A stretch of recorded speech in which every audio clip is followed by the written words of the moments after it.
In today's scoop, we try to answer the question on everyone's mind: are electric vehicles the answer to saving the planet? There are only a couple of reasons why you might buy an electric vehicle. 1. Environment. You see ads about zero emissions, and you want to play your part in keeping the world clean and green. You don't want to burn fossil fuels just to get from point A to B. 2. Long-term cost. You think you can justify the high cost of an EV because you'll spend less money on fuel over its lifetime. And you see the government doling out subsidies, so you know it's the future. You don't want to be stuck trying to sell a diesel car in 10 years when the world has moved on. Now car makers in India know that most people are thinking along these lines nowadays.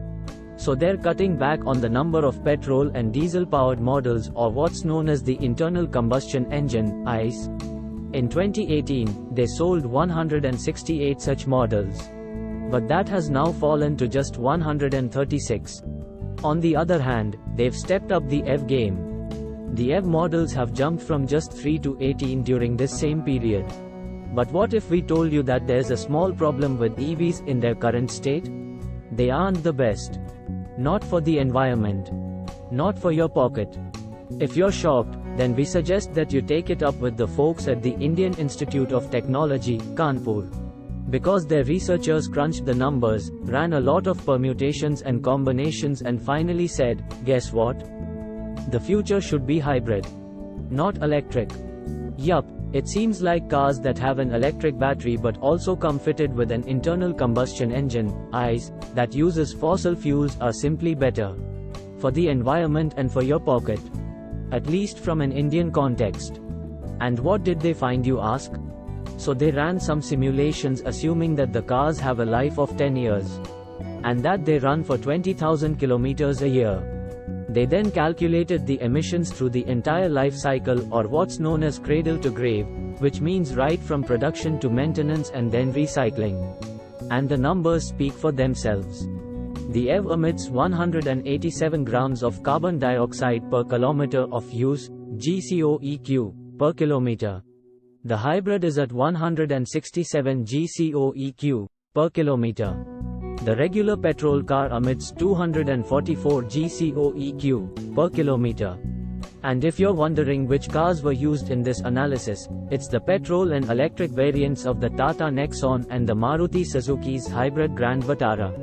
And if you're wondering why EVs aren't coming out trumps, remember, emissions aren't just about what comes out of the tailpipes alone. In that case, EVs don't emit anything and they're a clear winner. But think how the massive batteries that power these cars are produced. They require a lot of nickel, cobalt, and lithium. And mining and refining them emit a lot of greenhouse gases. So producing an EV can actually be quite counterproductive at the moment. That means if you decide to change your EV after driving it for say 30,000 kilometers, you might have just bought a regular petrol car instead.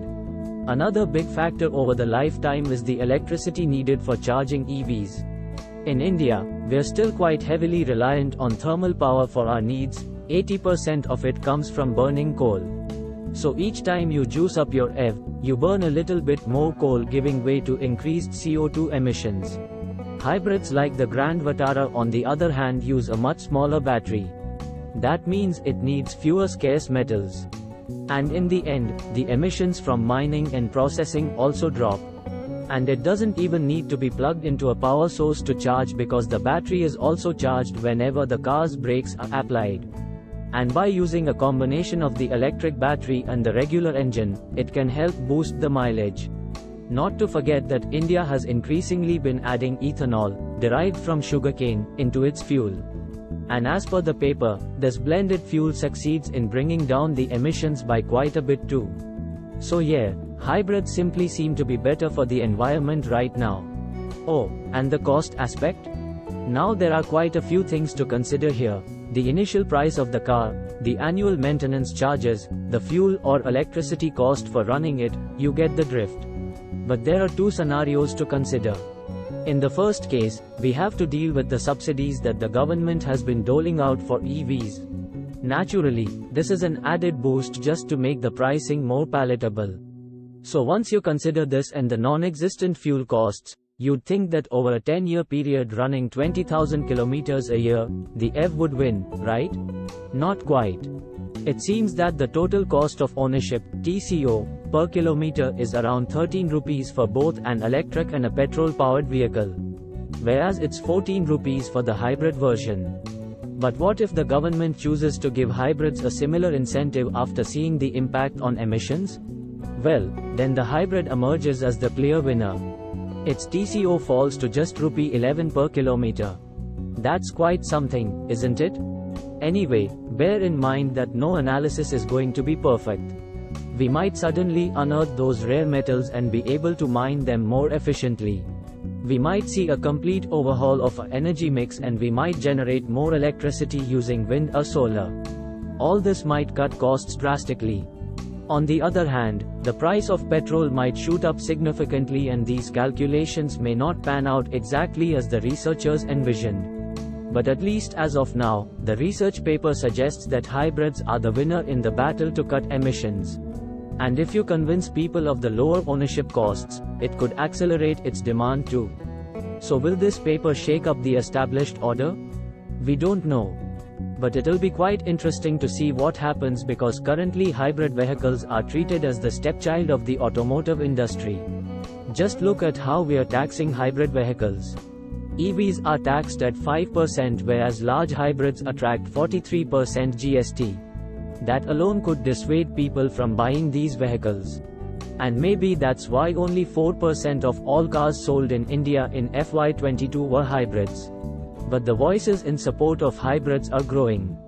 India's top carmaker Maruti Suzuki said last year that if we want people to ditch ICEs and cut back emissions, we need to give them affordable hybrid alternatives first.